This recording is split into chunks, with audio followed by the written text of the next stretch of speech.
I'm Kimberly Underwood, Senior Editor at FCA International Signal Magazine. I'd like to welcome you to our Signal Media Executive Interview Series. Today, I'm sitting down with George Camus, who is the Chief Technology Officer at Forcepoint. George is going to speak to us about the data challenges for the modern warfighter, including how data can be rapidly moved between various classification levels while adhering to strict security standards and ultimately getting the correct data in the right hands as rapidly as possible. For over 25 years, George has specialized in cyber and cross-domain solutions, and he has helped Forcepoint and other companies such as Raytheon WebSense, Raytheon Cyber Products, and Trusted Computer Solutions to the forefront of cyber and cross-domain product development. In his role as CTO for Forcepoint's Global Governments and Critical Infrastructure Division, George works closely with information assurance industry leaders, government officials, and Forcepoint executives to help guide their long-term strategies and keep them aligned with federal and industry requirements and standards. Prior to his role as CTO, he served for 10 years as Vice President of Engineering at Trusted Computer Solutions. And before that, George worked for the U.S. Naval Research Laboratories Center for High Assurance Computer Systems, where he developed multi-level secure systems for the Navy. He was also involved in the testing and deployment of Navy communication security devices. He's an EE, which he holds a degree in electrical engineering with honors from West Virginia University. And he is an active member of IEEE, the Institute of Electrical and Electronics Engineers, and also FCA. And on behalf of FCA, we thank you for sharing your expertise with the FCA community. And George is also an active member of the Technology Committee for the former Fairfax County Federal Credit Union, which is now called Nextmark Credit Union, where he helps consult the banking establishment on information technology and cybersecurity related matters. And George will tell us what's unique about Forcepoint, such as how the company is the only commercial vendor that meets NSA's, or the National Security Agency's, cross-domain strategy and management office standards, which is NCDSMO standards. Welcome, George. Thanks for joining us. Thank you, Kim, and thank you to Signal Media for having me on today. And I really look forward to this conversation. As you mentioned through my bio, this has been my sole line of business for 30-some years, working with DoD, IC, and on cross-domain solutions. So I'm really excited to talk about that today. But yeah, you mentioned what does Forcepoint do? We're one of the largest cybersecurity companies. We're relatively new. We were originally created by the Raytheon Corporation and just spun out over a year ago, and now owned by Francisco Partners out of San Francisco. We specialize in cybersecurity across the board, everything from data loss prevention, next generation firewall, content disarm and reconstruction, cloud access security brokers, the full gambit of security for the commercial side. But we also have a global governments and critical infrastructure group, which I'm part of.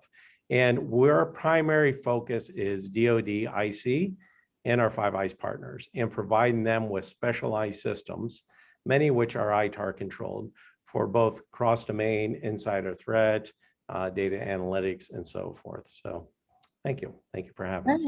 Sure, absolutely. I'm looking forward to conversing with you and diving into all things data. When you talk about kind of the volume and the velocity problems associated with data, can you talk about what kind of data is being generated and why it's important? Yeah, so great question. So the United States advantage has been with our technological capabilities, with intelligence gathering, and our military force.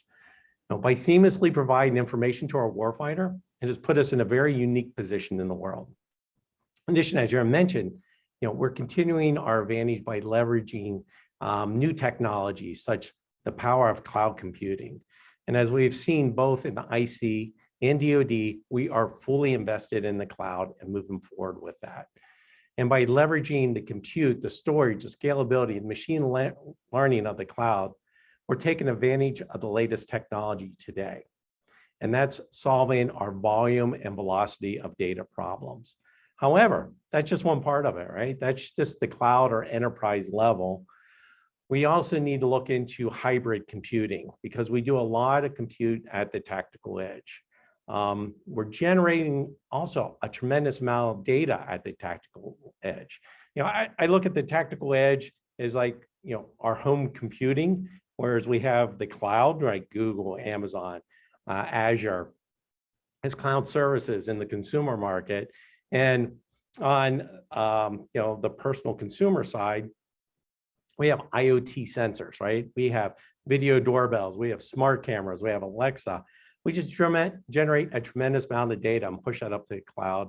And that's just for our house, right? Our military has also increased its capabilities at the tactical edge or the tactical IoT, like I like to say. And those sensors are much more advanced and they're generating much more data. And we need to get that data to the enterprise and to the warfighter with velocity. But I want to talk about some challenges they have. The IC and DoD are unique. They run at multiple classification levels. They run at unclassified, like we do at the consumer level, bringing in open source data. They run at secret and top secret, just to name a few. There's hundreds of classification levels.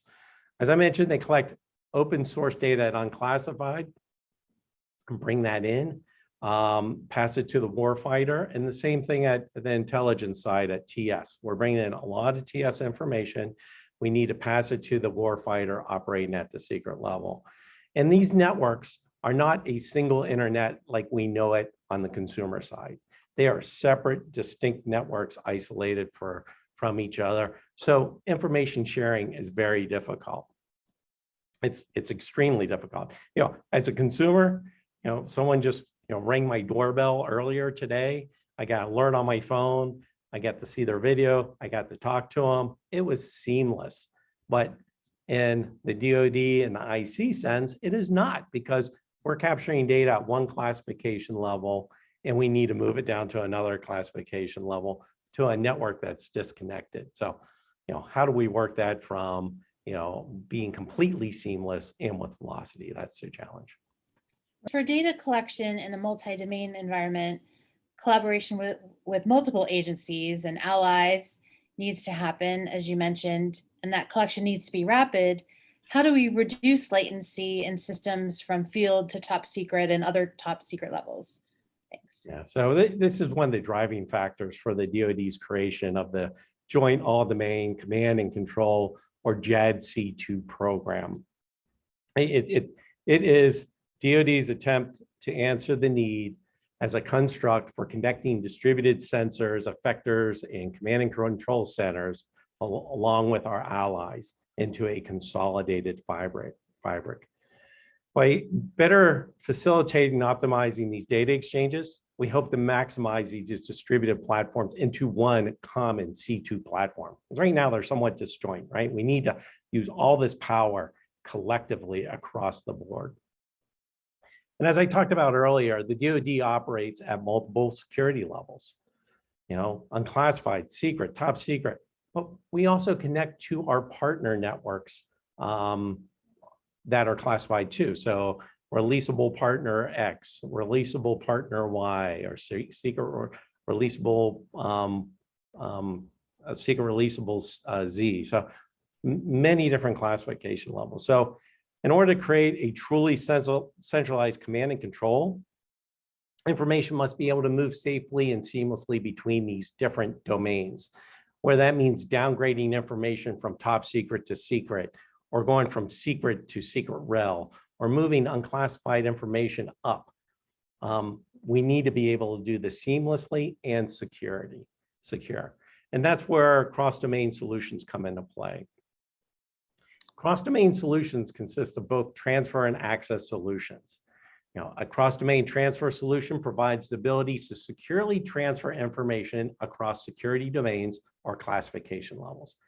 We think of these security perimeter devices like firewalls, but a cross-domain solution is much more robust than what you find with a firewall. A firewall is just a general purpose network connectivity device that acts as that security device for an enterprise or even at home. It allows many protocols to go through and data types that you need to do your job or even for entertainment at home. So it's a very general purpose. A cross-domain solution is quite different. Even though it's a gateway device, it performs a much more rigorous inspection of data.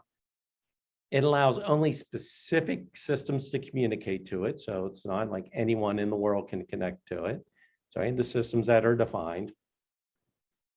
It also performs deep inspection of the data that goes through it, make sure it complies to what files we allow, plus the data inside it needs to comply with the data transfer security policies specified to allow between these networks at different classification levels. Furthermore, we can do some really neat stuff. I mentioned earlier that Forcepoint provides content disarm and reconstruction capabilities. We can apply that to the data. And what that does, it takes the file, removes any malware or stenographic data, and then rebuilds the file into a clean file, which we can transfer on. And cross-domain transfer solutions, I see that like airport security, right? We all go through the airport. We all go through the security mechanisms. A firewall is much like getting a ticket. It simply checks you against a do not fly list to see if you're allowed to go or not. And if you're not on that do not fly list, you're allowed to go through on the airport. Same thing with the firewall, just as a cursory check on the data allows it to pass through. A cross-domain solution not only does that, but it, as I mentioned before, it looks into the data. It's much like the X-ray system that TSA performs on your luggage and on your person. It does a detailed inspection of the file, and it can remove bad information or sanitize it if it finds it. It's much like, I did this a couple weeks ago. I tried to go through airport security with a bottle of water. They didn't reject me completely. They just took my water, threw it out, and allowed me to pass through. Cross-domain systems do something very similar to that. But more importantly, these cross-domain solutions must meet increasingly rigorous compliance requirements. The Raise the Bar initiative, which was unveiled, I think in 2018 by the National Security Agency's National Cross-Domain Strategy and Management Office, a mouthful, we commonly call it NCDSMO, set a higher standard for cross-domain security beyond what you typically find with NIST risk management framework. So very difficult to build these systems and get them approved. And so, Kim, as you can only imagine, cross-domain technologies are a central part of this architecture for the DoD, and transferring information between classification levels within the US, but also with our allied partners. And it is a key part of JADC2 by enabling mission critical data to be exchanged for the warfighter and effectors. Right, sure. And George, I wanted to ask you about kind of ground forces who were, more on the move. How can we shift the operations to be more portable without sacrificing security? Yeah, good question. So in a similar manner, I'll focus a lot on cross-domain solutions because I think they're extremely important for these applications. Tactical version of cross-domain transfer solutions can be leveraged as well to move data within the theater or the battlefield. Now, currently, as I mentioned earlier, tremendous amount of data is being generated by these tactical IoT devices, and it's sent all the way back to the enterprise for cross-domain transfer.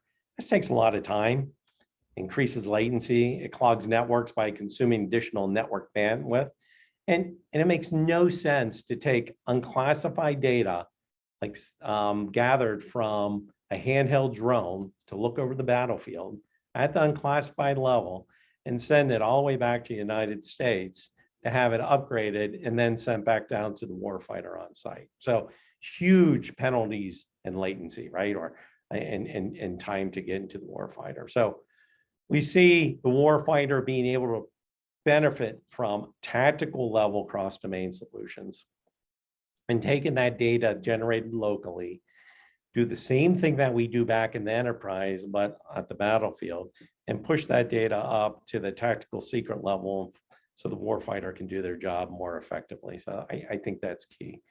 There's also other technology that is available to them, and that's called cross-domain access technology. I've been talking a lot about transfer, but access allows them to get access to information from a single terminal to information at multiple classification levels.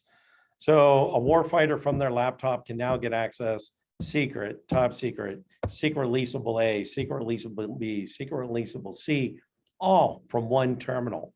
It greatly reduces the equipment that they need to do their job and the power to do operations. So we're going away from 5, 6 computers just to one laptop, which does the same exact thing. Plus, it's easier to move data around and get access to data. And what we do is we couple that technology with NSA's Commercial Solutions for Classified, better known as CFFC. These are approved products that allow us to encrypt data from the tactical edge back to the enterprise without the need for type 1 cryptos. So now we can give them a standard laptop. We can give them standard software, off-the-shelf software that complies with CFFC to protect the data in transit. We can give them ability to access information from one laptop at multiple security levels. It's a real game changer. So I see that as a really important thing, that plus being able to transfer data at multiple classification levels at the battlefield. Right, sure. Well, thanks for explaining all that. Those were all my questions. Anything else you wanted to add? No, I think that's it. But I once again like to thank you, Kim, for taking this time out of your day to talk to me about this technology. And if any of the listeners today or viewers have any questions, they're more than welcome to reach out to Forcepoint or me personally. I'd love to talk to them. Oh, great. Thanks, George, so much. And for more information about Forcepoint, please visit their website, www.forcepoint.com, and for more information on their defense-grade security solutions. Thanks for joining us and have a good day.